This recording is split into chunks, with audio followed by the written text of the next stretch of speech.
el 28 de febrero.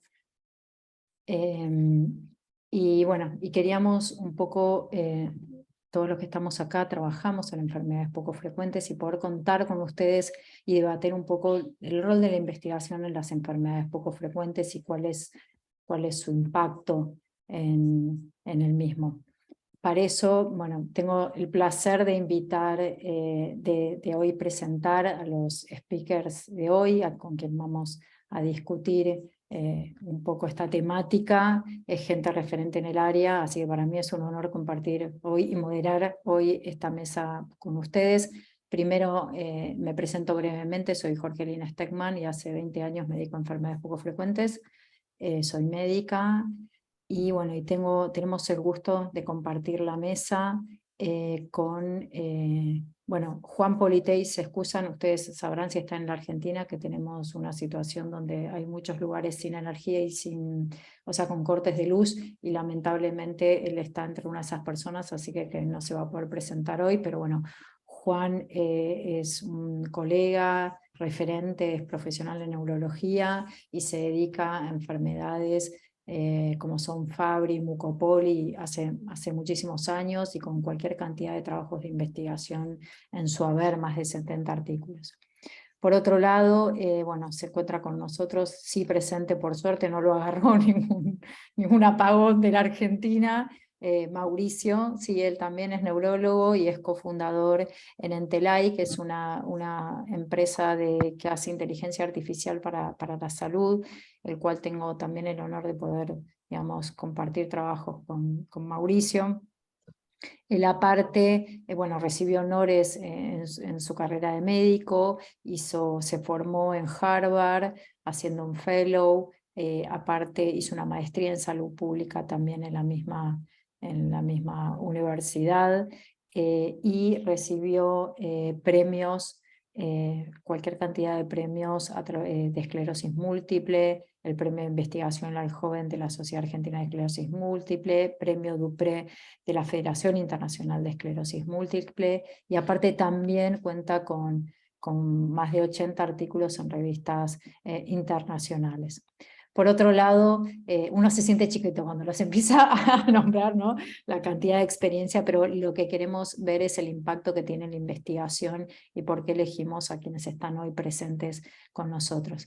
Bueno, también nos acompaña Karina Francisca Argüelles, que para mí también es un honor compartir con ella. Ella es licenciada en genética de la Universidad Nacional de Misiones, es doctora de la UBA en biología molecular y docente, investigadora en el grupo GIGA de genética aplicada, Instituto de Biología Subtropical en el Nodo Posadas, que tiene una doble unidad junto con el CONICET.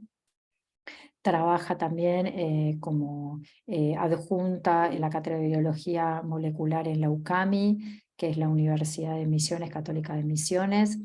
Y bueno, aparte es parte del staff desde el 2021 en Fundación Spine Ardicom, desarrollando bueno, investigaciones justamente para enfermedades poco frecuentes. Y por último, bueno, Leticia, que es estudiante de medicina, que es bueno, un honor tenerla con nosotros también. Ella está en el 5º año de medicina, es de Brasil, de la Universidad de Pernambuco. Actualmente está haciendo un programa en Harvard también, el programa de cirugía global y cambio social de esta universidad, donde realiza trabajos de investigación, sobre todo de políticas públicas para mejorar el acceso, la seguridad y la rentabilidad de la atención quirúrgica. Bueno, también forma parte del equipo nuestro, es Project Manager de los Scoping Review en Fundación Spine, es becada de la Fundación María Emilia para jóvenes prometedores y futuros líderes de Brasil. Y aparte, bueno, fue nombrada por distintos roles de liderazgo en su breve historia, porque tiene solo 23 años, parece que tuviera 40, pero tiene 23 con todo el viso, ¿sí? Parte de la Red Internacional de Estudiantes Quirúrgicos, siendo miembro y equipo internacional de la organización en el 2020-2021, y aparte a nivel nacional fue presidenta de la Incision Brasil. Así que bueno, nada. Como verán, todos los que están acá presentes tienen mucha experiencia en investigación, ¿sí? Y es lo que enriquece un poco la mesa. ¿Por qué elegimos esta temática? Porque consideramos que la investigación es central para poder tomar decisiones, para buscar terapéuticas, y el gran desafío, que seguramente Mauricio va a hacer mucho hincapié en eso, es qué desafío tenemos cuando tenemos pocos datos, ¿no?, en investigación. Entonces, en enfermedades poco frecuentes pasa eso. Hay muy poco dato, el dato está disperso y resulta mucho más complejo poder hacer investigación y tener una buena fuente. Entonces, ese es un poco el, el inicio, digamos, de esta conversación, porque es fácil investigar diabetes cuando hay 1 millón de diabéticos, pero cuando tenés 3 datos o 3 casos, cómo tomar decisiones frente a eso es aún más desafiante. Es por eso que, bueno, invitamos un poco a discutir eso. Me voy a animar a hacer una pregunta, ¿sí?, a todos los que están en la mesa hoy, que es poco cuáles consideras que son los gaps en el mundo, en las enfermedades poco frecuentes y en la investigación, en qué punto consideran que estamos y cuáles son consideran esos desafíos a futuro, siempre obviamente vinculadas a la CEPOF. Si querés, Mauricio, Karina, bueno, Leti, quien considere, pueden comenzar. Y gracias por estar acá. Muchas gracias, Jorgelina. Si les parece, a quienes me acompañan para la mesa, comienzo con lo que puede responder brevemente a tu pregunta, Jorgelina. Bueno, yo creo que en términos de salud global, realmente los esfuerzos por mejorar la capacidad diagnóstica, como así también desarrollar terapias para algunas de las 7.000 o 8.000 enfermedades poco frecuentes o enfermedades raras, han tenido a lo largo de este tiempo, de estas décadas, algún nivel de éxito. No obstante, como desafíos, digamos, que todavía nos falta lograr, tenemos que decir que hoy, en realidad, menos del 6% de las EPO poseen tratamientos aprobados, y muchos de los esfuerzos en el desarrollo de drogas están concentrados en un número limitado de enfermedades. Entonces esto nos lleva rápidamente a esta afirmación que durante todo este tiempo, estos días que hemos estado participando en conmemoración por eventos que tienen que ver con enfermedades poco frecuentes, el día 28 de febrero, tenemos que destacar que no existen tratamientos eficaces para el 90% de estas enfermedades.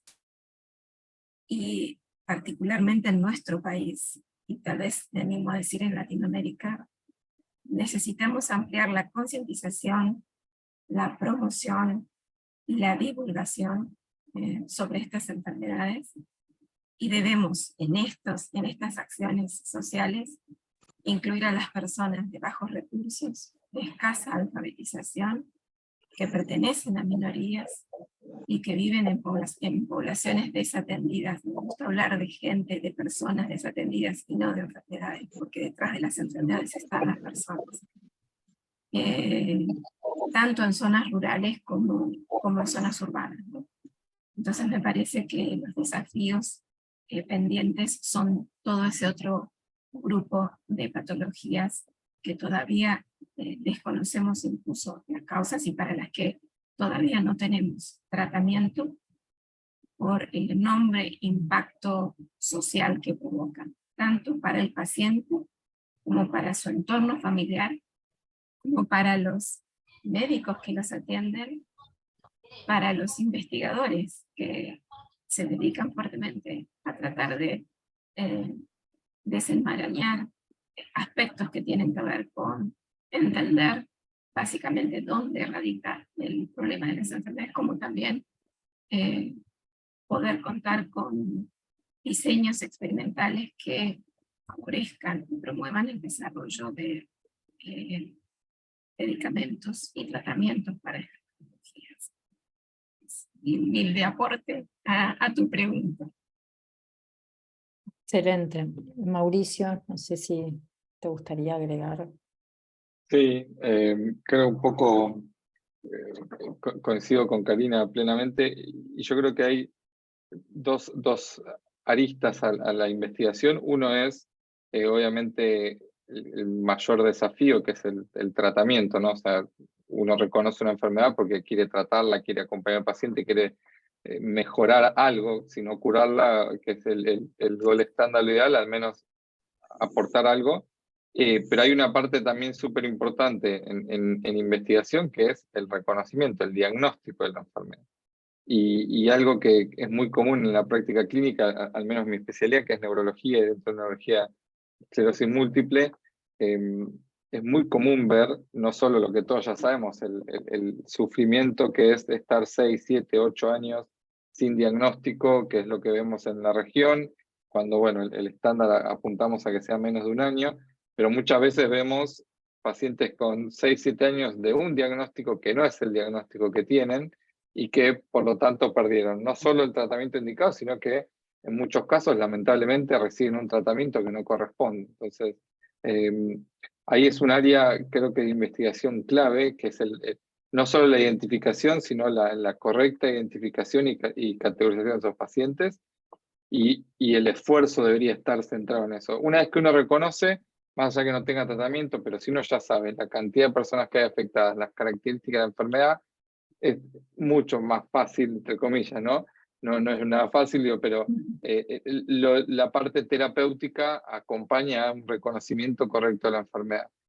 Nosotros vemos casos de esclerosis múltiple que 6, 7 años recibiendo drogas que salen cientos de miles de pesos por mes o más, y que están 5 o 6 años con un tratamiento que no corresponde, por el simple caso de no tener un diagnóstico adecuado. Entonces, la investigación es clave, no, digo, y no es nada fácil, pero digo, en identificar, en categorizar, en reconocer a estos pacientes, en mi opinión, hay que, digamos, es un área muy activa de investigación, pero donde hay que poner mucho foco y financiamiento. Y la otra parte, en la cual, sacando múltiple, al ser tanta enfermedad, quizás no tengo tanta experiencia, pero claramente las personas que trabajan en el área de genética y especialistas en estas patologías, sobre todo en niños, hay una parte enorme en lo que es el tratamiento, ¿no? Pero de vuelta, si uno no reconoce bien, tratarlo. Por suerte hemos tenido desarrollos en los últimos años muy buenos, con mucho impacto, pero que también destapan la otra parte de la olla, que es decir, tengo un sistema de salud de un país pobre, como es Argentina, o incluso tengo una obra social o una prepaga con 10.000 afiliados, y de golpe me tengo un paciente que tiene una enfermedad rara cuyo tratamiento sale $1.000.000. Entonces, ¿cómo se para el sistema de salud frente a esos casos? Yo tengo el presupuesto de 10.000 personas que se va en una enfermedad rara. Obviamente uno quiere curar a los pacientes como médico, pero el sistema de salud también tiene que pensar, investigar cómo vamos a empezar a manejar esto. En un escenario positivo, como uno siempre busca, va a haber cada vez más tratamientos cada vez más complejos para estos pacientes, y vamos a tener 10, 20, 100, 200 tratamientos nuevos para pacientes con enfermedades raras. Ahora, el sistema de salud tiene que empezar a pensar cómo va a ser para poder financiar eso. Porque yo voy a tener 10 pacientes con enfermedades raras, son $10.000.000, estoy poniendo un número ficticio, pero no tan alejado de la realidad. Eh, ¿Qué hago con todo el resto? ¿Le saco las vacunas al resto? ¿De dónde saco esos fondos para pagar eso? Y eso es un área de investigación vinculada al tratamiento y a la salud pública, que es el área donde yo trabajo, que también hay que tener en cuenta. Entonces, creo que esos desafíos son los que estamos viendo, que se está avanzando mucho, pero a medida que se avanza también se destapan nuevas cosas a tener en cuenta, como es el caso del financiamiento del sistema de salud, que creo que son muy importantes. De ahí un poco, yendo a lo que vos decís, qué importante es el rol del buen diagnóstico y la investigación para todos, porque ¿qué pasa? También hoy muchas de estas patologías, no digo que vayan a ser frecuentes, pero yo cuento mi experiencia personal. Cuando yo arranqué de Prader-Willi, no había artículos, no había gente, no había diagnóstico. Hoy la cantidad de diagnóstico, porque se conoce más, es mucho mayor, y el volumen de datos y de gente es mayor, Entonces eso también equipara. Lo que digo es, hoy pasa también que hay enfermedades raras que en realidad están subdiagnosticadas. Igual van a seguir siendo raras, pero digo, poder ayudar y colaborar a eso también hace obviamente que baje la demanda. No es lo mismo tener 3 AME a $2 millones, que si de pronto, como hoy veíamos en una discusión con AME, que tenés 30 subtipos. En algún lugar esa gente con AME está. Y si está acá, ayer discutíamos en equipo que la prevalencia bueno, acá corregime porque yo soy una bruta en esto, Karina, pero por la genética y la prevalencia autosómico recesiva es mucho más alta, entonces, ¿qué pasa? Esos son casos que están. ¿Dónde están? Digo, van a aparecer. La realidad es que también hay mucho subdiagnóstico en que es el gran problema que vos estás planteando. No digo que esto vaya a bajar los costos extremadamente, pero probablemente pueda colaborar también ahí. Digo, no es lo mismo el tratamiento para uno que para mucho mayor volumen. ¿Se entiende lo que planteo? Sí, ¿A sí, dónde sí, quiero sí, ir? está claro eso, el tema es, claro, mejoramos mucho el diagnóstico, de golpe diagnosticamos 20, 30, 40 veces más, y si el sistema de salud no responde, Obvio, es un problema, es sin duda, como sin que duda. está buenísimo diagnosticar, pero si no le damos respuesta a los pacientes, es un tema complejo, y creo que ya es actual y que escuchamos todo el tiempo casos así. Justo la enfermedad que vos decís es un caso bastante paradigmático, y bueno, hay que pensar cómo poder acomodar esa situación también. Igual el problema está. La diferencia Sí, es que sí. le damos un nombre, no está, no es que los pacientes dejan de existir, ¿no? Digo, No, no, tal también es cual, tal cual. importante, el paciente sigue sufriendo aunque no tenga diagnóstico, hasta sufre más. Leti. Listo, gracias. Solamente un pequeño disclosure para todos los participantes que español no es mi lengua nativa. Cualquier cosa que yo diga, que necesite de más aclaración, que yo repita, por favor siéntanse libres de poner acá en el chat y con gusto lo repito. Seguramente cuando yo pensé en la pregunta de desafíos que estamos pasando con enfermedades raras, lo que me pasa es que yo todavía no tengo la experiencia con la parte clínica, así con el manejo de los pacientes, de estar viendo estos pacientes a cada día y haciendo su seguimiento. Pero seguramente, gracias a la experiencia con la Fundación Spine, yo puedo decir que la parte de investigación sí hay muchos gaps, muchos vacíos que se tienen que llenar. Y un primero padrón, obviamente, por estarmos trabajando con enfermedades poco frecuentes, estamos lidiando con un tema que justamente comparado a otras patologías más comunes, a ejemplo de hipertensión, diabetes, no traen tanta atención. Por consecuencia, como curva natural, no va a tener tantas publicaciones, no van a tener tantos artículos publicados comparando a otras patologías, y ahí viene el desafío del problema de datos, ¿sí? ¿Qué datos tenemos? ¿Cuántos lo tenemos? Además del problema de la cantidad de información que se tiene, creo que uno de los problemas creo que mayores es la calidad de la información chiquita que se lo tiene. Una cosa que es padrón, por ejemplo, a medida que estamos haciendo nuestros proyectos de investigación en la fundación, indubitablemente se nota que la gran mayoría de las publicaciones son con diseños de estudios, son de investigaciones más simples, sea un estudio de caso, un case series, sea un cuestionario solamente, pero aún no se llega tanto a tener diseños de estudio que sea más complejo. A ejemplo de una cohorte prospectiva, a ejemplo de un estudio randomizado, con respecto a la parte de diagnóstico, cómo yo clasifico a ese paciente, cómo yo estratifico a ese paciente, cómo yo hago su seguimiento, y toda la parte que se refiere a clinical trials o diseños que sean más elaborados, están justamente con la parte de tratamiento, que como bien charló mis compañeros de mesa, Karina y Mauricio, como la parte de tratamiento, a depender de patología, no hay o es poquísimo asequible. Y la otra cosa que es importante también de la parte de calidad de información, no solamente con qué tipo de estudio estamos haciendo, pero qué información estamos ofreciendo a las personas.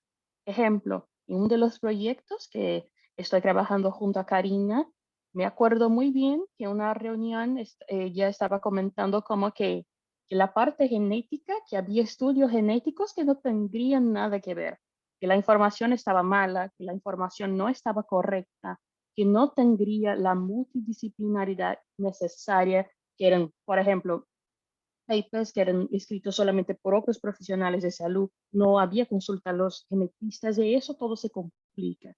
Entonces, hay una cuestión de cantidad de papers, seguramente, o cantidad de información, pero creo que la parte que se más necesita mejorar es la calidad de información, qué tipo de información se ofrece, porque si no hay eso, no hay guideline, no hay forma buena de conducir, de seguir con estos pacientes en la parte clínica o manejando así. Bueno, pero ahí, digo, un poco yendo y acá capaz que Mauricio me puedes ayudar, digo, ¿cómo hacemos cuando el dato es poco el dato y el dato, digamos, es de mala calidad? O sea, ¿cuál es el desafío? Porque ¿cómo investigás? Digo, ¿cómo recabás ese dato? Porque ese es el desafío que tenés en enfermedades raras, digamos. Capaz probablemente no tengamos la respuesta, pero digo, ¿cómo podemos hacer para mejorar eso? Porque eso finalmente nos impacta en la clínica, nos impacta en las intervenciones. Yo tengo varias situaciones que se me vienen de la práctica clínica, de tomar decisiones, que cuando tomaba decisiones con 2, 3 pacientes, cuando llevaba a 4, 5, 6, decía, pará, acá hay un factor común que es lo que está alterando esto. Y tomaba una decisión que, ojo, no estaba mal porque es lo que se hacía con muchos pacientes, tipo darle un fármaco que para otra población servía y mis pacientes no. Y hasta que entendí que no, y bueno, después obviamente eso llegó una publicación, salió la publicación, pero se entiende hasta que no hubo un número interesante, no se podía ver si era un caso particular o qué era lo que estaba fallando. Entonces, ¿cómo desafiamos eso, digamos, esta problemática? Bien, ahí yo creo que, a ver, el modelo tradicional que ha dado tantos avances a la ciencia es como vos decís, o sea, tengo un agregador de casos que es un hospital de referencia que empieza a recibir casos, quizás uno interesante reciente, que es una patología neurológica que se llama enfermedad anti-MOG o mucho lo que son encefalitis autoinmunes, que todo el tiempo uno cada tanto veía un caso que no lograba poner un diagnóstico, no lograba medirlo, hasta que hubo un centro, un conjunto de centros que fueron juntando varios casos que nadie sabía exactamente qué tenían, hasta que eventualmente se analizaron, se estudiaron, se detectaron marcadores, se mejoró el diagnóstico, se crearon criterios diagnósticos. Ese modelo es muy bueno para patologías que tienen relativa prevalencia, es decir, usaste un ejemplo como para ir a un extremo, diabetes, que hay una cantidad enorme, lamentablemente, de población afectada por diabetes, a enfermedades que quizás no son tan raras, pero que uno eventualmente, dada una cantidad de años, puede juntar, y una vez que se pasa un umbral, se llega a un criterio diagnóstico, el reconocimiento aumenta para todo el mundo. Ahora, cuando uno tiene una prevalencia muy, pero muy baja, la realidad es que los médicos también tenemos un ciclo de vida, entonces equipos o personas que empiezan a juntar esos casos, llegan a ver 2, 3, 4, 5 casos, y si no los agrega uno de manera muy inteligente, no llega a eso, porque como bien mencionaba Leticia, una serie de casos está buenísima, pero o sea, es un nivel de evidencia bajísimo para poder tomar conductas, para poder definir financiamiento, para poder definir protocolos de investigación, etc. Y ahí es donde creo que hoy tenemos algunas ventajas con la tecnología. No me quiero adelantar un poco a la parte de inteligencia artificial, pero creo que hoy quizás tenemos la posibilidad de invertir un poco y que en vez el núcleo sea el médico, poder usar la tecnología para poder empezar a juntar esos pacientes por fuera del hospital. Si sacar, digamos, lo que era el muro físico, la limitación física de un hospital, hoy, en el último tiempo, y gracias a la pandemia, una de las poquitas cosas positivas de la pandemia es que ese muro del hospital físico con lo virtual se amplió un montón. Entonces, hoy hay muchos puntos de contacto que antes no teníamos que podemos aprovechar y que aunque no tengamos suficientes médicos como tecnología, como la inteligencia artificial, uno puede empezar a juntar esos pacientes y empezar a juntar más información. comunicarse de otra manera con los pacientes, automatizar esa comunicación y de alguna manera evitar ese cuello botella que éramos los médicos encerrados en un hospital esperando que de casualidad nos caiga un paciente que estuvo 6, 7, 8 años boyando por todo el país hasta que cayó justo a vos, que te especializaste, te interesa el tema y recién ahí lo reclutaste. Pero quizás el médico que está al lado tuyo en el mismo hospital, ese paciente lo seguía dando vueltas. ¿Por qué? Porque no estaba tan familiarizado con el diagnóstico y quizás no le daba una solución. Entonces, hoy creo que la tecnología en ese sentido nos permite, ante la escasez de datos, pensar formas distintas de reclutar. Salir del modelo tradicional de hospital agregando a salir del hospital, buscar conectar esos pacientes a través de asociaciones de tecnología que nos permita empezar a agregar información. Clarísimo, tengo una pregunta, pero te la voy a dejar para después. Vamos. Quiero invitarla a Karina. La genética, bueno, creo que hoy nos marca, creo que es el futuro, ¿no? Y esto lo sabemos, y es el futuro en un lenguaje que los médicos hoy no nos forman, o no nos formaron, y para nosotros es como un gran misterio, ¿viste? Es una caja negra que tiene un montón y que no podemos llegar a entender. Pero a la vez, eso tan intrincado, porque yo me imagino que Karina en toda su cantidad de, digamos, de años y de experiencia debe haber arrancado con una carrera y hoy debe haber hecho 3 carreras en el medio porque, por el avance aceleradísimo que tiene esta información. Y acá un poco, y esto es un punto que siempre discuto, pero digo, ¿cómo nosotros los clínicos nos llega a la genética? Digo, porque la genética es interesante y es un punto, digamos, a descubrir y está casi en un ámbito de la investigación, pero eso tiene un impacto en la clínica. Entonces, ¿cómo podemos balancear al clínico de a pie, digamos, ese dato genético? No sé si se entiende, digamos, porque a veces, no sé, recibimos, por ejemplo, les pongo un caso, un paciente con enfermedad de Wilson en Spine, que yo sé que tiene más de 300 mutaciones. ¿De qué me sirven esas 300 mutaciones para mi toma de decisiones? ¿No? Este es un poco la pregunta que me hago, digo, ¿hasta dónde tenemos que ir de finito para poder entender y qué impacto tiene en la clínica y cómo juega eso? Yo me imagino que obviamente algo va a estar en el ámbito de la genética, pero bueno, en el ámbito de la clínica, ¿hasta dónde tenemos que ir? Porque esto va entrelazado con los datos, digo, porque en el fondo los clínicos o los clínicos que hacemos algo de investigación, queremos ser un poco mejor clínicos, por eso hacemos algo de investigación, ¿no? Porque nos mejora la investigación un poco, pero digo, ¿hasta dónde tenemos que obsesionarnos con la mutación de la mutación? ¿No? Digo, un poco te pregunto esto, Karina, porque, y ahí ato a la pregunta de Mauricio, de los recursos son limitados. ¿Qué le voy a pedir a la obra social? Che, dame tal. Digo, ¿hasta dónde llegamos con ese punto? Pero si no lo hacemos, ¿también va a tener un impacto? ¿O de qué estamos hablando? Bueno, nada, no sé si se entiende un poco a dónde voy, pero Sí, sí, creo que sí. De todas maneras, me encanta tu pregunta. Veo que bueno, está llena la sala. Y hay muchos alumnos de medicina también. Bueno, y hay colegas también que los invito a que puedan emitir una opinión o si quieren hacer preguntas o hacer algún comentario, bienvenido. Creo que parte de lo que estás expresando, Jorgelina, lo que involucra en realidad es aprender a terminar con ciertas hegemonías de trabajo y aprender la necesidad de generar consorcios, de generar equipos multidisciplinarios donde se involucren diferentes actores.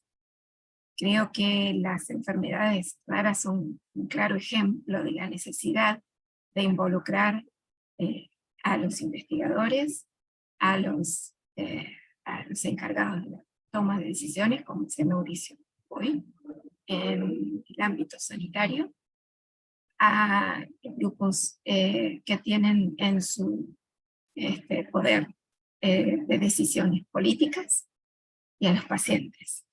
Y a los grupos de pacientes también que están creciendo increíblemente. Pero en cuanto a la participación del clínico y del médico en general, bueno, la formación del médico claramente requiere de conocimientos, no solamente de genética, sino hoy en día de biología molecular, biología celular, para entender procesos que, como yo cuando doy clases digo, los aprendemos divididos en unidades, pero la célula no entiende ese tipo de cosas, y después en el contexto el individuo es un todo también.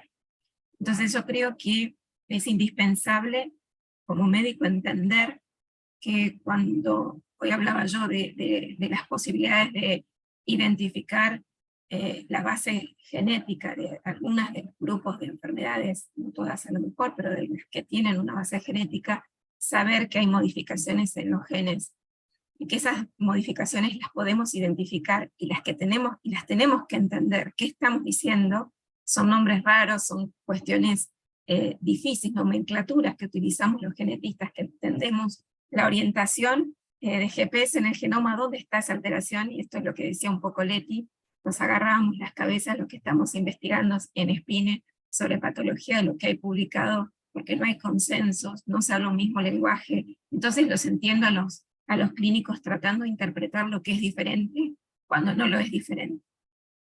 Yo creo que necesitamos entender que entre 2019 y 2020 se identificaron más o menos 886 para ser precisos, enfermedades poco frecuentes nuevas. Eso fue entre 2019 y 2020. El número de genes ligados a esas enfermedades nuevas, poco frecuentes, es 890 casi. Antes de incrementarse, ese número era de alrededor 2.360 y poquito genes, ¿sí? Con ese nuevo descubrimiento de esas 890, el número de genes involucrados aumentó casi al doble, 4.200 y poco genes. Pero a su vez los genes tienen diferentes puntos calientes de mutación, algunos muy claros, otros que no los entendemos, ni siquiera los genetistas, no sabemos de esa mutación, qué es lo que provoca. Por eso digo que necesariamente tenemos que fomentar el trabajo multidisciplinario para este tipo de enfermedades y para todo el resto también. Hay situaciones en las que no hay una ligación directa entre la alteración que estamos viendo en el genoma en una posición en particular respecto al cuadro que presenta el paciente. Y tenemos que interpretarlo. Como decía Leticia, como decía Mauricio, la prevalencia de estas patologías es rara, y cuando tenemos que interpretarlo, pasamos a la investigación. ¿Y qué significa? Buscar esa misma alteración en la población. Los países europeos y Estados Unidos nos llevan algunos años de investigación en esto porque han estado los sistemas de salud atendiendo estas enfermedades un poco antes que Latinoamérica, que estaba más preocupado con los aspectos de resolver diarreas y cuestiones que tienen que ver con patologías más ligadas a otras cuestiones sociales. La realidad es que la expectativa de vida ha aumentado y empiezan ahora a aparecer estas enfermedades que desconocemos, no solamente en Latinoamérica, en Europa y Estados Unidos también, pero que se generan estos consorcios. Ellos los han hecho, generado consorcios de investigadores clínicos y pacientes, para tratar de resolver estos gaps que hablábamos hoy, estas faltas de información que desconocemos y la necesidad de aglutinar datos. Como decía Leticia, el gold standard del ensayo controlado, randomizado, no aplica para hacer investigación en estas patologías. Aquí nosotros necesitamos diseños de ensayos adecuados para poblaciones pequeñas y donde los resultados van a estar centrados en el paciente. En donde, bueno, aspectos como, primero, poder tener profesionales que interpreten un dato genético, que no necesitan Jorgelina, para que te quedes tranquila, interpretar todo, porque tiene que haber un equipo que esté ayudando a hacer esa transferencia de los datos y decir, no, mira, como vimos ahora, Leti hablaba de Pompe, hay otro grupo, otro colega, Marco, que está trabajando en Boyer, y que vemos la misma cosa. Entonces, desasnar estos aspectos involucra el trabajo multidisciplinario.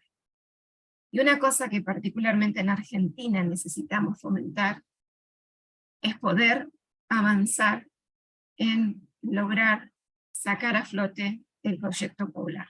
El proyecto Poblar va a dar, Brasil ya lo hizo con su proyecto Candela, una referencia de un genoma que podemos decir wild type, un estándar, donde nosotros podamos trabajar por esas enfermedades que desconocemos y poder interpretar cuántos de esas variantes que identificamos, que son tantas, y no sabemos si todas están asociadas a patologías, cuánta de esa información genética es variación local y cuánta regional, normal de la población, y cuánta va a estar asociada a la patología.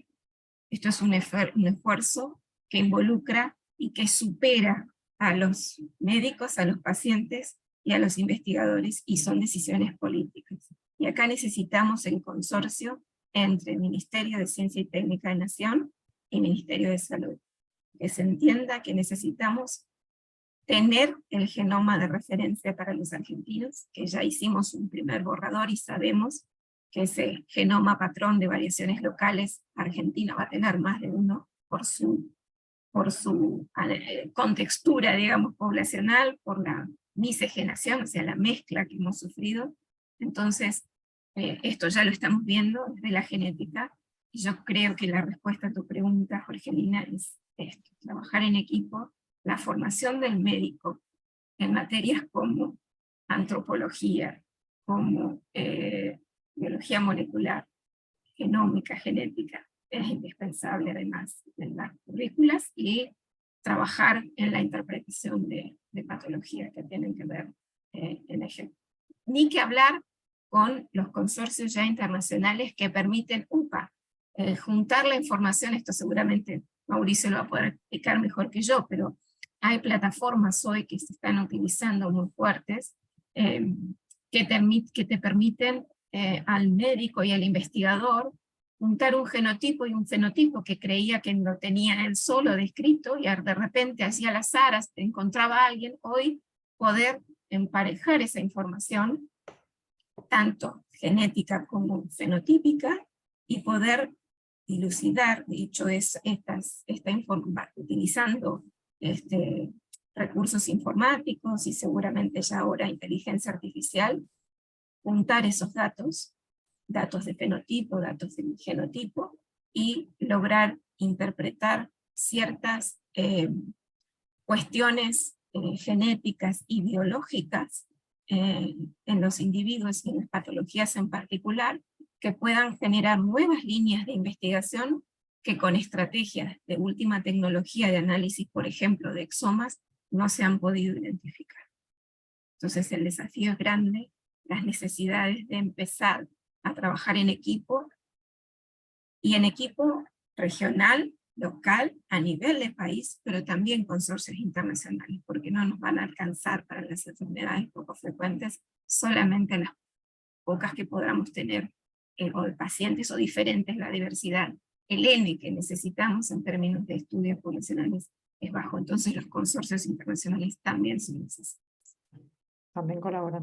Bueno, ahí creo que se ata un poco a la pregunta de Mauricio en relación a enfermedades poco frecuentes, cómo la inteligencia artificial, digamos, puede extrabar este desafío de lo que es poco, ¿no? Del poco dato, que en el fondo es lo que vos estás planteando cuando planteas esta necesidad macro, ¿sí? De pedir ayuda afuera, porque, a ver, en la parte de genética yo entiendo por lo que vos decís, Cari, que digamos, tenemos una base propia nuestra, ¿sí? de este país, de esta región, con sus particularidades, y en enfermedades raras tenés esa genética que atraviesa al propio trastorno, que es lo que uno ve como factor común regional, pero que aparte nos pasa, porque me pasa cuando yo hablo con colegas de afuera, que le digo, che, pará, yo leí este fármaco, a mí me funciona muy bien. No, a mí no me funciona. Y decir, ¿por qué a ellos no y a mí sí, con tanto antagonismo, ¿no? Quizás algo tenga que ver un poco esto que estás diciendo, que hay una particularidad poblacional, más allá de lo propio de la patología, que quizás se esté cruzando. Digo, lo pongo como digamos, un signo de interrogante si puede ser eso, y ahí un poco va Mauricio, de cómo la inteligencia artificial nos puede ayudar, digamos, cómo es el desafío con tan pocos datos y que incluso, y acá te tiro una muy controversial, ¿qué cantidad de datos estamos hablando? Si podemos, digamos, tener un parámetro para poder llegar a diagnósticos, para poder llegar a terapéuticas, digamos, ¿cuál sería el mínimo de ese dato? Que lo ato con lo que dijo Leti de, pará, estamos hablando de una serie de casos, ¿qué hacemos con una serie de casos, no? Digo, para un poco poder que la tecnología se apalanque en eso poco, lo pueda ampliar de cara a pensar a futuro en guías, bueno, nada, te tiro, son varias cosas, pero me entendés Sí. la pregunta, No, Mauricio. El desafío de la claro. misma. Exacto, y siempre, digamos, la regla es mientras más datos mejor, y mientras más curados estén esos datos mejor. Eso es universal para cualquier investigación, ¿no? Si uno parte antes de llegar a inteligencia artificial, lo que es el machine learning o el aprendizaje maquinal, o los métodos tradicionales de estadística que utilizamos, puede ser una regresión lineal, mientras más datos tengamos, los resultados más robustos van a ser, más reproducibles van a ser. Y la inteligencia artificial, que como construye sobre esas bases, en líneas generales, si uno quiere entrenar, por ejemplo, un algoritmo para que, utilizando una resonancia, un paciente con una adrenoleucodistrofia, una enfermedad rara, le llame la atención a un médico, a un radiólogo, y diga, mirá que esta resonancia es de un paciente con una enfermedad de Crab o cualquier otra cosa, algo bien raro en el adulto. Yo por un caso reciente que tuve que diagnosticar.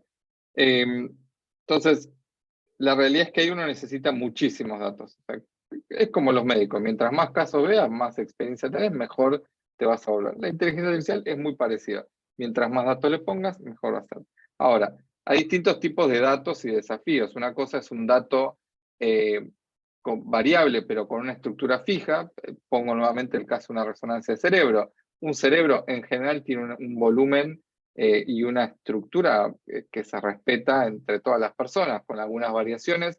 De hecho, hay atlas de cerebro humano que uno ya sabe el volumen promedio para una persona de determinada edad, dónde tiene que estar el hipocampo, tiene que estar el tálamo, es algo que no se mueve mucho más allá de las variaciones propias. Entonces, en ese sentido, uno tiene una estructura relativamente conservada y en eso puede haber variaciones. Tiene unas lesiones de un paciente con enfermedad de Crab, paciente de esclerosis múltiple, enfermedad anti-MOG, neuromielitis, la enfermedad que sea, produce cada uno de distintos tipos de lesiones, pero dentro de esa estructura.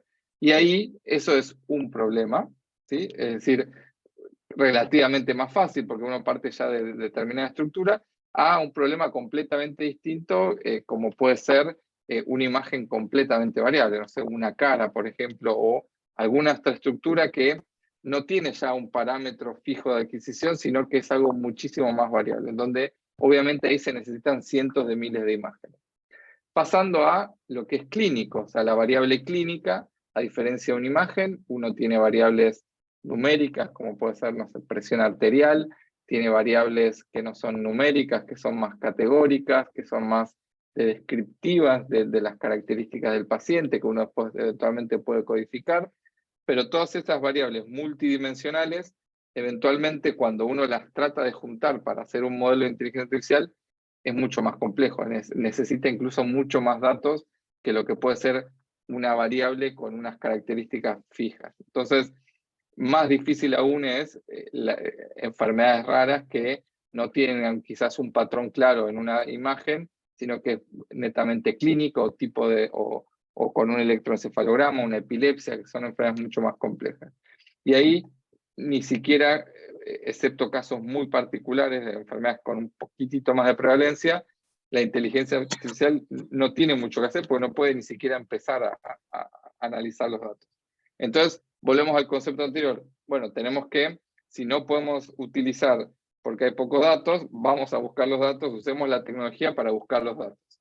Y ahí, sobre todo en este último tiempo, creo que muchos, que excepto que hayan estado en otro planeta, han escuchado lo que es el ChatGPT o Flante 5, que son tecnologías nuevas de conversación que se están utilizando. Los que no escucharon, básicamente son algoritmos que fueron entrenados con muchísimos millones de datos y que tienen la capacidad de ante una conversación, un diálogo, que en este caso es texto, entender los conceptos y en base a eso dar respuestas muy precisas, ¿sí?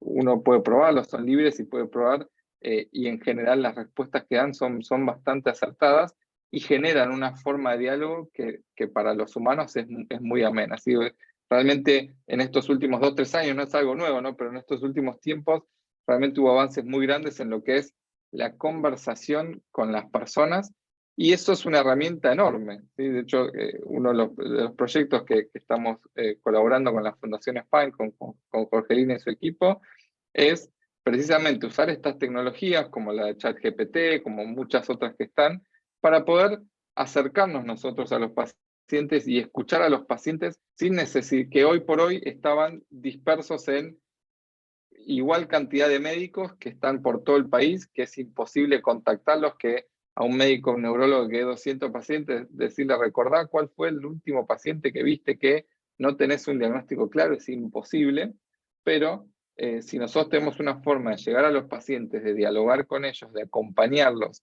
que sea escalable, es decir, yo, si tuviese 100.000 médicos, obviamente con 100.000 médicos por todo el país, los vamos a encontrar, todas las enfermedades raras las vamos a poder llevar a hacer el test genético, etc. No tenemos 100.000 médicos, pero sí tenemos una tecnología que puede conversar con las personas, que puede preguntar qué es lo que está pasando, que puede entender, que nos puede resumir y que puede agregar esos datos de una manera hoy tecnológicamente viable. Quizás hace unos años eso era un proyecto disparatado, hoy sabemos que tenemos la tecnología para hacerlo y que es una gran herramienta que nos permite acercar al paciente, nos permite juntar esos datos, nos permite eventualmente acompañar lo que es el test genético, que es lo que eventualmente en muchos casos define un diagnóstico más allá de las características clínicas, y recién en una segunda etapa creo que vamos a estar en condiciones de empezar a hacer métodos tradicionales, machine learning, inteligencia artificial, sobre esos datos. Pero hoy creo que en este caso tenemos que ir nosotros a buscar los datos y usar la tecnología para buscarlos, y en una segunda instancia, ojalá no muchos años atrás, empezar a usar esa inteligencia artificial para sacar insights de la información, responder preguntas y entender mejor a nuestros pacientes.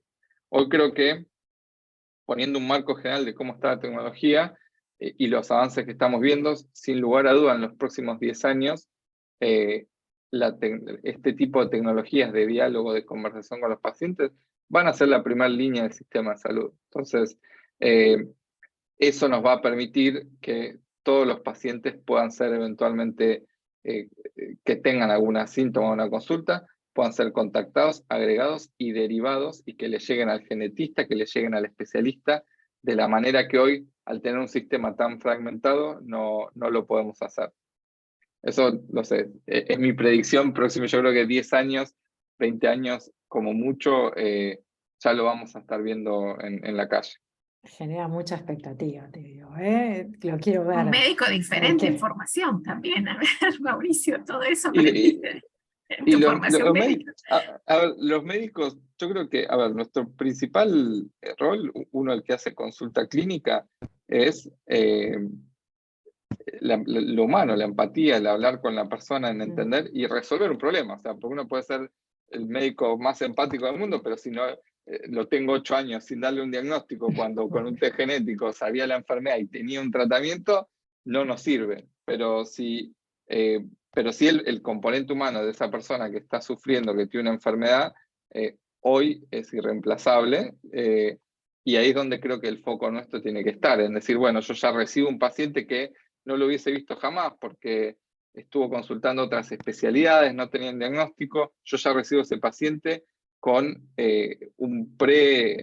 una aproximación a lo que tiene, y para mí va a ser mucho más fácil. Ok, perfecto, esto tengo que pedir este panel, esta secuenciación o identificar esta parte del genoma, confirmar el diagnóstico, y si hay tratamiento, pensar en un tratamiento, explicar, acompañar a la familia, al paciente en lo que es el tratamiento, y eso es donde nuestro tiempo hoy debería estar dedicado, y quizás no tanto a limpiar todo lo que es el problema de un paciente que ya viene con varios años de mal diagnóstico y mal consejo terapéutico.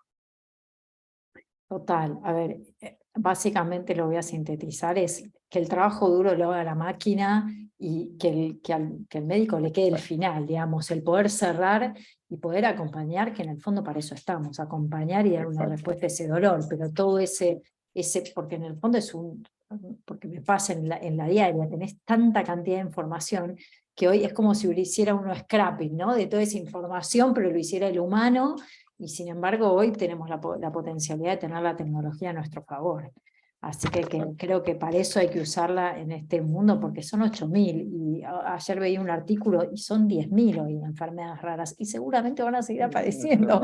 O sea, tenemos mucho trabajo, Mauricio, Karina y Hay Leti. muchísimo para hacer. Mucho por delante. Bueno, y ahora la última pregunta, Leti. Bueno, Leti, creo que es, bueno, no sé si hay estudiantes o no, acá en el grupo de personas, pero bueno, me gusta, la investigación en Argentina está, la verdad que lamentablemente está muy poco compartida, digamos, sobre todo en los primeros años de la carrera. No nos forman para investigar, lo aprendemos más de grandes, o por necesidad o porque tuvimos.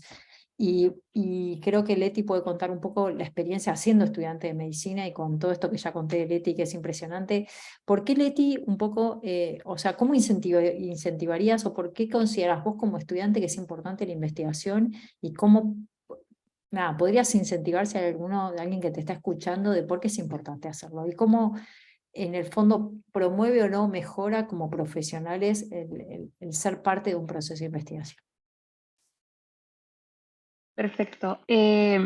Bien, sobre la importancia de investigación, es como, es tan grande para mí que a veces me cuesta encontrar las palabras para describir, pero creo que la verdad es que ningún médico, ningún profesional de salud necesariamente tiene que seguir una carrera de investigación. Eso seguramente tiene que ir por motivación, por vocación, por voluntad de aprender y de crecer, desarrollar también. Entonces, seguramente no es un prerequisito necesariamente tornarse investigador.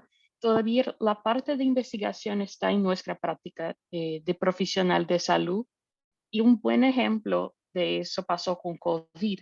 Es innegablemente cuando estábamos empezando con la pandemia, vimos estudios mucho mal hechos, por ejemplo, con hidroxicloroquina, después algunos con ivermectina.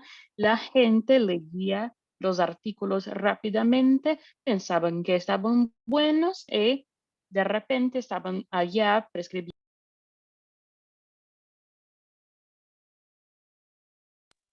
Ay, te perdimos, o te perdí yo.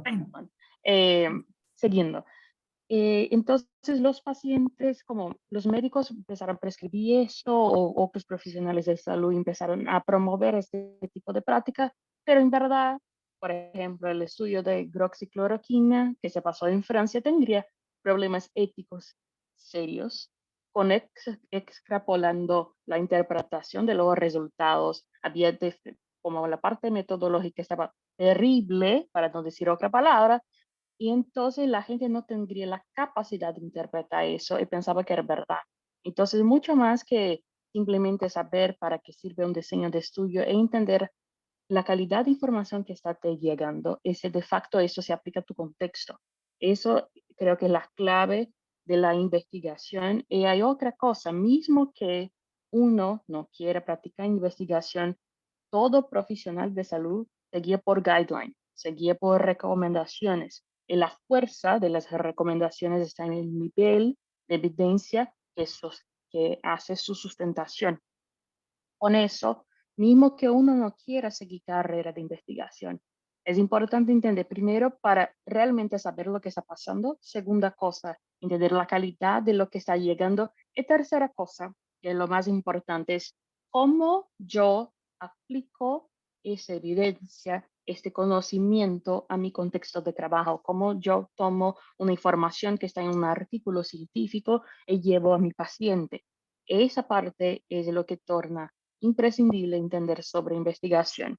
Y ahí la parte que les comento es justamente cómo atraer estudiantes o cómo atraer profesionales de salud en general porque la verdad es que mucha gente se gradúa, tiene un degree, pero no tiene experiencia o no tuvo la oportunidad de tener esta experiencia. Todo que yo aprendí, creo que eso no solamente se aplica a enfermedades raras, pero a otros campos de conocimiento, es algunas experiencias que yo tuve, principalmente una organización que se llama Federación Internacional de las Asociaciones de los Estudiantes de Medicina de Brasil, nombre muy largo, que es AFMC Brasil, pero allá yo tuve como dos roles que me dieron como experiencias distintas. En una yo fui directora nacional de intercambios de investigación, entonces yo era la persona que coordinaba la gente de Brasil que quisiera salir del país y pasar 1 o 2 meses en otro país haciendo intercambio de investigación. Y por otro lado, yo fui asistente general del equipo de investigación de la federación, y allá yo trabajaba principalmente con la parte de educación de estudiantes en la parte de investigación.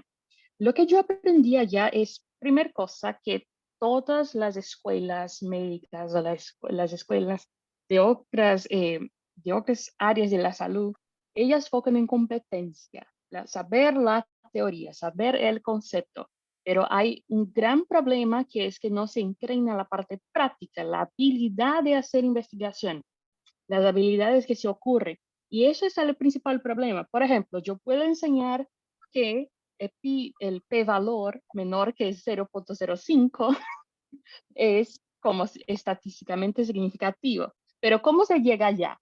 ¿Cómo yo calculo eso? ¿Cómo yo hago, por ejemplo, cómo yo llego en ese resultado, por ejemplo, con software de estadística? O, por ejemplo, yo puedo enseñar que para hacer una pregunta de investigación, yo tengo que utilizar una metodología que se llama PICO, que se tiene que definir la población, la intervención, cuál es el grupo control y también cuál es el desfecho, el outcome. Sí, muy linda la teoría, pero cuando tú te sientas para intentar escribir tu primera pregunta de investigación, nadie está a tu lado para enseñarte la habilidad de hacer una pregunta de investigación y hacer una pregunta relevante. Entonces, la primera cosa es, ¿dónde está el foco para enseñar? Está en la parte de competencia y no está en la parte de habilidad. Es la primera cosa que está mala. La segunda cosa es que la gente no entiende que hay diferentes tipos de investigación. Y ahí lo que pasa principalmente es que, por ejemplo, no era raro, por ejemplo, que cuando yo estaba haciendo reuniones con los estudiantes de medicina, que la mayoría pensaba que investigación se resumía, por ejemplo, a bench research, o sea, aquella investigación que se hace en el laboratorio, sea con investigación in vitro, con las células, o investigación in vivo, con experimentos de animales, o que se, no sé, desarrollaba vacunas, pero no entendían, por ejemplo, que había otras posibilidades, que había posibilidad de investigación clínica, que está allá con el contacto con los pacientes. No entendían que había la posibilidad de hacer investigación epidemiológica, que no necesariamente tienes contacto con los pacientes, pero con base de datos, entre otros indicadores, de que con esa información también te puedes generar una información, un estudio que sea relevante. Ellos no entendían que investigación tiene tantas opciones. ¿Y por qué no sabían o intentaban? Porque no intentaban, no se descubrían investigadores. Esa es la otra cosa que estaría interesante de se mencionar. Y la otra cosa que creo que lo más importante es que infelizmente uno sería la falta de mentores, la falta de supervisores o personas que estén dispuestas a enseñar. Creo que lo que más fue importante de toda mi trayectoria, de toda mi experiencia, es que yo tuve en mi segundo año de escuela de medicina una profesora que me abrió las puertas porque yo quisiera empezar a investigar, pero yo no encontraba dónde, cuál laboratorio, cuál equipo, dónde estaban las oportunidades. Y una vez que esa primera profesora me abrió las puertas, que me dejó en crear ese laboratorio que me enseñó, que fue la primera persona que me capacitó con todas las partes de investigación. Ahí sí yo empecé a desarrollar. Entonces la otra cosa sería la falta de mentores. Y ahí creo que para sanar todas esas cosas, primera cosa es que hay muchos recursos que están disponibles gratis. Hay ejemplos de plataformas como Coursera, que son cursos increíbles en verdad, que uno puede aprender la parte de metodología de investigación. La otra cosa es que quizás en la universidad de ustedes pueden no tener laboratorios o grupos de investigación que sean tan fuertes, pero seguramente uno se tiene que aprovechar de network. Entonces es empezar a ir para conferencias, a congresos, a utilizar Twitter, Instagram, intentar conocer quién está en la área que quiere seguir o que quieres entender más, aprender más. Y creo que lo más importante es, una vez que empieces a encontrar a las personas para intentar tener un mentor, y ese mentor no necesariamente necesita ser un profesor, un faculty, una persona que ya tenga un doctorado, cosas así. Mucha gente, por ejemplo, mismo que yo sea estudiante, porque yo tengo experiencia, yo mentoro a otras personas, y tengo mucho gusto de hacer eso. Entonces creo que esa sería otra alternativa. Otra alternativa sería se junta a grupos, organizaciones, sea de estudiantes, sea de otras asociaciones o sociedades académicas para intentar encontrar estas oportunidades. Pero creo que lo más importante es que investigación no es solamente la parte de competencia, la parte de conocimiento. La parte que uno necesita aprender más a la parte de las habilidades. Y ahí sí hay muchos recursos que se pueden utilizar para eso. Bueno, ojalá que con lo que contaste, Leti, se incentive, ¿no? La gente un poco para investigar. Igual creo que un poco hay una cierta responsabilidad en la universidad de poder promover esto desde la universidad, ¿no? Porque hoy uno ni lo escucha, por lo menos, bueno, yo igual estoy hablando de hace muchos años atrás en la UBA, capaz que las cosas cambiaron, ¿no? Pero digo, promover desde la docencia sería interesante, porque a veces uno no sabe que le gusta hasta que lo prueba, lo escucha, ¿no? Y darte este lugar. Y después, bueno, un poco todo esto lo que vos planteaste, pero si no hay motivación y deseo, digamos, uno probablemente, digo, en mi caso fue por necesidad, sabía que había una falta y la necesidad me llevó a la investigación, pero bueno, un poco siendo estudiante es más una cuestión de motivación y picarte, digamos, el bichito de la investigación en general, más allá de las enfermedades raras. Bueno, ya se cumple la hora, no quiero como pasarnos mucho más, pero me gustaría que quizás digan 1 o 2 palabras de cierre, digamos, de qué les representa, o sea, o con qué palabras se quedarían o frase para representar esta problemática o desafío de lo que es la investigación en enfermedades raras, o algún deseo a futuro como el de Mauricio, ¿no? De estos próximos 10 años, que estas cuestiones seguramente van a tener respuesta, pero bueno, nada, me gustaría escucharlos a ustedes.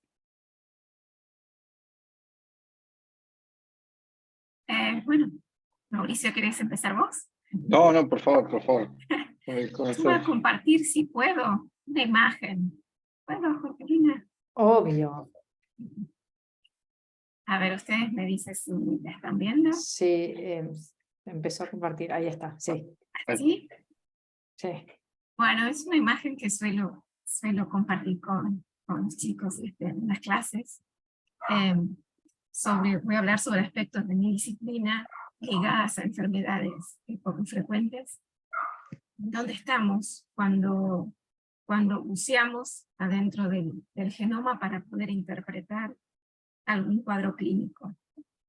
Y en esta situación muchas veces, ¿no? ¡Qué locura! ¿A quién se le ocurriría tener una llavecita para controlar la luz y además manejar el elevador, ¿no? Una cosa rara, qué barbaridad.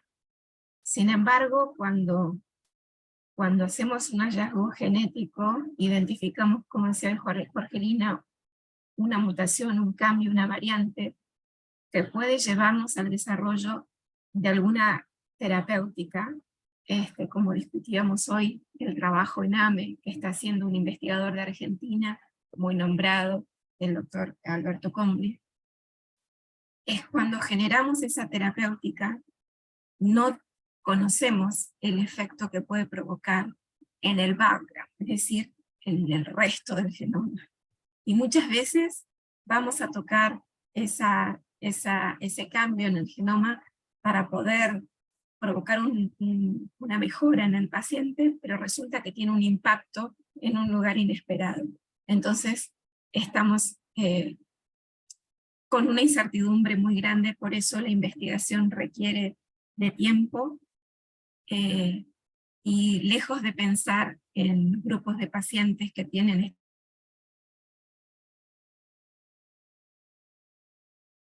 La perdimos. ¿La perdimos o soy yo? Pues está en plena tormenta en Misiones, No, así que la todo es posible. perdimos. La perdimos. Pero Bueno. todavía se quedó compartiendo, no sé si...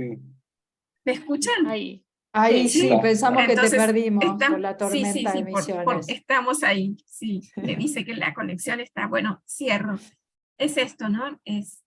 Necesitamos tiempo, y como dijo Mauricio, la investigación necesita mucha inversión, y decisiones políticas también. Entonces, como para cerrar, nosotros no podemos, en muchos casos, sí podemos dar respuesta y resolver lo no resuelto en las enfermedades no raras o poco frecuentes, pero otras veces estamos con esta cuestión, que damos un paso, pero en el siguiente, intentar buscar un tratamiento significa tocar un botón que en realidad genera un impacto más general que desconocemos. Bueno, simplemente eso. Muy buena imagen. Sí, muy buena imagen. Muy realista, te digo, porque esa es la Muy angustia que realista tienes, muy realista, es como es así. Tocas acá y no sabes qué otra variable podés tocar, ¿no?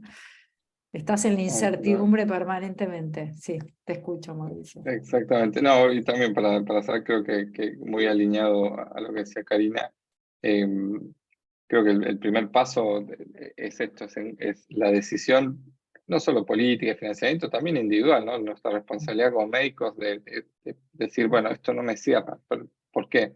Porque este paciente que viene con diagnóstico de esclerosis múltiple, una enfermedad, no está bien, hay algo raro, y muchas veces porque tenés que ver al paciente en 10 minutos, porque tenés la sala de espera llena, a veces uno tiene la tentación de no seguir preguntando por qué, y yo creo que también es eso, no solo lo financiamiento, lo político, estructural, sino lo individual de decir, bueno, quiero entender mejor a este paciente, quiero testearlo, y para mí siempre, si bien muchas veces no hay algo accionable directo, siempre es mejor tener más información, saber, tener un paciente documentado, no darse por vencido antes de ni siquiera pedir ningún test, porque una vez que tenemos información, después muchas cosas pueden pasar, se pueden abrir muchas puertas que hoy no las sabemos, quizás hoy no tengamos un tratamiento, no tengamos una respuesta, pero no, con todos los cambios que hay en todos lados, el día de mañana sí quizás le podamos ofrecer algo. Entonces, el primer paso siempre es investigar, conocer, siempre es mejor conocer más que conocer menos, y después el resto seguramente va a acompañar. Hay que investigar, Leti, siempre investigar. hay que investigar siempre. Leti, ¿algo que quieras compartir? Sí, creo que como mis últimas palabras acá en esta mesa sería que como respecto a la fecha que pasó, que creo que mi principal deseo, lo que me gustaría ver al futuro es justamente que se haga mejor investigación, investigación de calidad, que esa investigación de facto pueda desarrollar una mejor práctica profesional, una mejor práctica para nosotros que estamos trabajando con la salud. Creo que el principal también es envolver el paciente, ¿sí? Que el paciente no solamente sea algo, un objeto de estudio, algo que se estudia, pero que sí podemos involucrar al paciente con nosotros para estudiar juntos lo que está pasando. Creo que envolver al paciente es fundamental y creo que no solamente con enfermedades raras, pero en investigación en general se olvida ese rol activo que el paciente puede tener en el proceso del conocimiento, de generar conocimiento. Entonces, creo que solamente quisiera desear y acordarnos de eso para seguirnos con investigación. Uno hay que investigar de facto. Totalmente, adhiero, y finalmente en el fondo Leti y Mauricio hacemos todo por la gente, digo, en el fondo el fin último es la gente, digo, para eso estamos acá.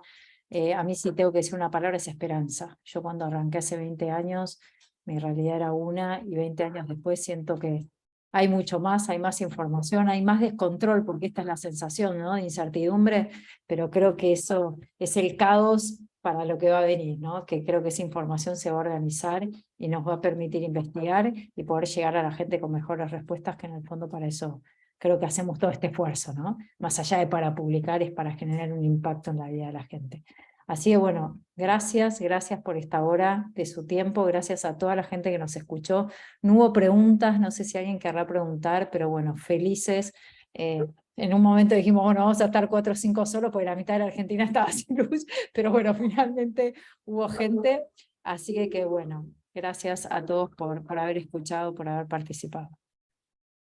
Sí, Bueno, gracias por la Marcos, invitación. Karina. No, por Gracias, favor, gracias a un vos, placer. Josefina, y gracias por Muy bien. IPINE y Ardicom, esta fundación que has promovido, que ha permitido también seducir a jóvenes médicos o que están en la carrera de médicos, de participar en la fundación y transformarse en investigadores de patologías poco frecuentes. Así que para todos los que están escuchando y que estén interesados, Jorgelina Tal tiene cual. abiertas las puertas a los jóvenes médicos, y a Leti, que forma parte también, y Mauricio ahora que se suma, que puedan acercarse a la investigación para esto, para la persona que Totalmente. tiene el día de mañana enfrente, el paciente. Todos los que quieran investigar están bienvenidos en Spine. ¿Sí? Bueno, muchísimas gracias y bueno, gracias Buenas por noches este a día. todos. Chau, chau, Chau, buenas chau. noches.